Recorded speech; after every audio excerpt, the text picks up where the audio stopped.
பொதுவாவே நம்முடைய அறிவுக்கும், நம்முடைய மனதிற்கும் என்னன்னு சொன்னா, எப்பயுமே ஒரு போர் நடந்துட்டே தான் இருக்கும். அறிவு என்ன சொல்லும் அப்டின்னா, ஒரு விஷயத்த நல்லதுன்னு சொல்லும். மனசு அத வேண்டான்னு சொல்லும். எந்த மனிதன் இந்த அறிவுக்கு முக்கியத்துவம் குடுக்காம, மனதிற்கு முக்கியத்துவப்படுத்துறானோ, அது என்னன்னு சொன்னா, அது சிறப்பாக அமைஞ்சிரும். எந்த ஒரு மனிதன் அறிவுக்கு என்னன்னு சொன்னா, முக்கியத்துவப்படுத்திட்டானோ, அந்த விஷயம் சரியான முறையில அமையாது. ஏன் அப்டின்னு சொன்னா, நம்ம அறிவு சொல்றதுங்கிறது நம்முடைய கடந்த கால அறிவ வச்சு, நம்முடைய அனுபவ அறிவ வச்சு என்ன சொன்னா, ஒரு விஷயம் சொல்லும். ஆனா மனம் சொல்றது இருக்குதே, அந்த எதிர்கால சிந்தனைய நோக்கி, அந்த இறை அறிவிப்பா, அந்த இயற்கை நமக்கு உறுத்தும். ஏன்னா இயற்கைக்கு எல்லாமே தெரியுமா இல்லைங்களா? இறைவனுக்கு எல்லாமே தெரியும். இப்ப இதுதான் நடக்கும் அப்படிங்கிறத வெளிப்படையா பண்ணி என்னன்னு சொன்னா, நமக்கு உதவி செய்யும். இப்ப என்னன்னு சொன்னா, நம்முடைய இறை இறை அறிவிப்பும், நம்முடைய அறிவும் அப்படின்னு நம்ம பார்த்தோம்ன்னு சொன்னா, நமக்கு இறை அறிவிப்பா ஒண்ணு வரும். என்ன வரும்னா, நாளைய வாழ்க்கை சிறப்பாக அமையும். நாளைக்கு நீ ஒரு இந்த நிலையை அடைவ. நாளைக்கு இந்த பிரச்சனை தீரும். நாளைக்கு இந்த மாரி என்னன்னா உனக்கு ஒரு மேரேஜ் ஆகும். நாளைக்கு இந்த மாரி ஒரு ஜாப் கிடைக்கும் அப்படின்னு ஒரு இறை அறிவிப்பா வரும்னு வச்சுக்கங்களேன். இந்த மனிதன் என்ன பண்ணுவான், தன் அறிவ பயன்படுத்தி, அந்த இறை அறிவிப்ப என்ன அறிவிப்பா வந்துச்சு அப்படின்னா, நாளைக்கு உனக்கு இப்படி அமையும் அப்படின்னு வந்துச்சே தவிர, அத ஒண்ணும் உருவகப்படுத்தப்படல. உனக்கு இப்படி மேரேஜ் ஆகும் அப்படின்னு சொன்னா, இந்த மாரி இவன் உடனே கற்பனை என்ன பண்ணுவான், இந்த மாரி பொண்ணெல்லாம் வரும், இந்த மாரி ஆகும், அந்த மாரி நடக்கும். உடனே அவ எங்கெங்கேயோ போயிருவாங்க. இப்பதான் உங்களுக்கு அந்த விதை விதைக்கப்பட்டிருக்கு. அது ஒண்ணு முளைக்கணும். அது செடியா வளர்ந்து மரமா வளரணும். அப்ப என்னன்னா, அது உங்களுக்கே என்ன நடக்கும்னு தெரியாது. இப்பதான் உங்களுக்கு அந்த அந்த எண்ணங்கள் உருவாக்கப்பட்டிருக்கு. அந்த இறை அறிவிப்பா வந்திருக்கு. நம்ம உடனே அத கற்பனைய உருவகப்படுத்திருவோம். கற்பனை உருவப்படுத்தி கடைசியா என்ன ஆகும்னா, நம்ம அத விட்டு விலகிருவோம். ஏன்னா, அது எப்படில நடக்குமா? நடக்காதா? ஏன்னா, நம்ம கற்பனைக்கு போயிட்டோம்ல. அதாவது ஒரு விஷயம் நடக்கும்னு இப்பதான் வந்திருக்குன்னு வச்சுக்கங்களேன்.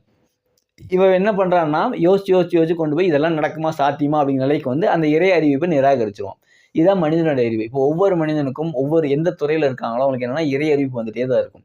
ஒரு கணிதவியல் துறையில இருந்தாலும் சரி, அறிவியல் துறையில இருந்தாலும் சரி, மருத்துவ துறையில இருந்தாலும் சரி, எந்த துறைகள்ல இருக்காங்களோ, அவங்களுக்கு என்னன்னு சொன்னா, அந்த இறை அறிவிப்பு, அந்த இறை உணர்வு அத சொல்லிட்டே தான் இருக்கும். இவங்க என்ன பண்ணுவாங்கன்னா, தன்னுடைய அறிவ வச்சு, அத கற்பனை செலுத்தி, அத அப்கிரேட் பண்ணி வேற மாரி கொண்டு போயிருவாங்க. இப்ப என்ன ஆகும் அப்படின்னு சொன்னா இதுல என்ன ஆகும்னா, இதுல உண்மை கலந்து கொஞ்சம் இருக்கும். பொய் நெறைய இருக்கும். அப்போ ஒவ்வொரு மனிதனும் என்னன்னு சொன்னான்னா, அந்த இறை உணர்வ கேட்கக்கூடிய நபராக இருக்கணும். இப்போ ஒரு மனிதனுக்கு நோய் வந்துருச்சுன்னு வச்சுங்களேன், வயிறு வலிக்குது, பயங்கரமா வயிறு வலிக்குது, கை, கால் வலிக்குது, உடம்புல ஜுரமா இருக்கு. அப்போ உள்ளுணர்வு என்ன சொன்னா, இது நல்லாயிருங்கிற எண்ணம் வரும்.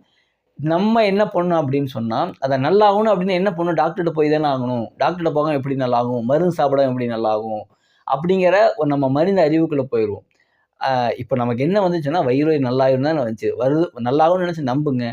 எப்ப நல்லாகும்னு உங்களுக்கு ஒண்ணும் சொல்லப்படல. நல்லாகும்னு வந்திருக்கு. ஆனா கண்டிப்பா நல்லா தானே போகுது. அதே போல என்னன்னா, உங்க கை, கால்லாம் வலிக்குது. கை, கால் நல்லாகணுங்கிற எண்ணம் உள்ளுணர்வா வந்திருக்கு. நல்லாயிரும்னு சொல்லியாச்சு. அது எந்த நேரம் குறிப்பிடப்படல. அது கண்டிப்பா நல்லாகும். அதுவரைக்கும் பொறுமையா நம்ம என்ன பண்ணோம், நம்ம அறிவு சிந்தனை பயன்படுத்தி என்ன பண்றோம்னா, நம்மளா ஒரு கற்பனைய யூகிச்சு அப்படியே போயிடுறோம். இப்ப ஒருத்தருக்கு திடீர்னு தலை வலிக்குதுன்னு வச்சுக்கங்களேன். தலைவலிக்கு என்ன பண்றாருன்னா, ஒரு சுடுதண்ணி வச்சு ஒத்தடம் குடுக்குறாரு. உடனே தலைவலி நல்லாயிருது.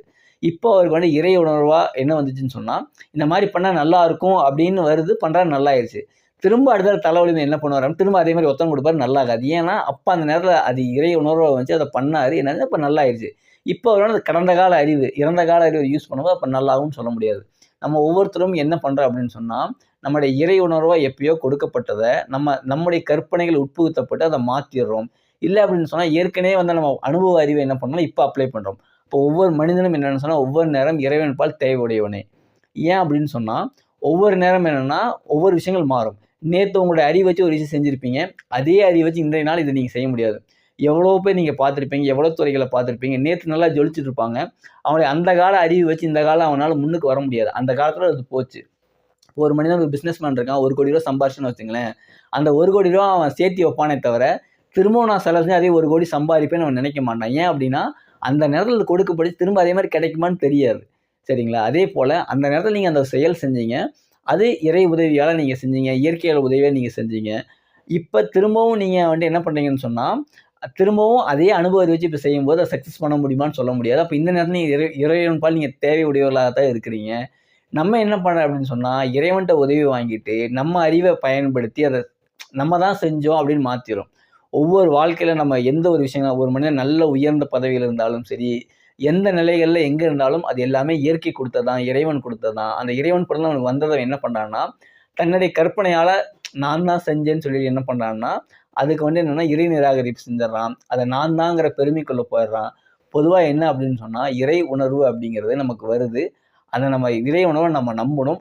அதை வந்து நம்ம கற்பனமா ஒரு உருவமா படுத்திடக்கூடாது. நமக்கு வந்து அது ஒரு உணர்வாக உணர்த்தப்படுது. நம்ம உணர்ச்சி அப்படிங்கிறத கொண்டு போகாம, நமக்கு வந்து அது அருளாக வர்றத நம்ம பொருளா உருவப்படுத்தாம, அது என்ன உங்களுக்கு உள்ளத்துல வருதோ, அந்த விருப்பமா நீங்க நம்புங்க. கண்டிப்பா அது நடக்கும். அதுக்கு ஒரு கற்பனை வடிவமாக ஒண்ணு பண்ணி நம்ம என்ன பண்றோம்னா, நம்ம தான் செஞ்சோம் அப்படின்னு சொல்லிர்றோம். இல்ல அப்படின்னு சொன்னா அது நடக்காது அப்படின்றோம். 3வது வந்து என்னன்னு சொன்னா, அது மத்தவங்கள நம்ம வந்து ஏளனப்படுத்தி பேச ஆரம்பிச்சுருவோம். இது எல்லாமே மிக தவறான செயலா இருக்கு. நம்முடைய இறை உணர்வுங்கிறது உணர்வு தான். அந்த இறை உணர்வ நம்ம நம்பணும். அதற்கு ஒரு உருவகப்படுத்தக்கூடாது. கற்பனை வடிவம் பண்ணக்கூடாது.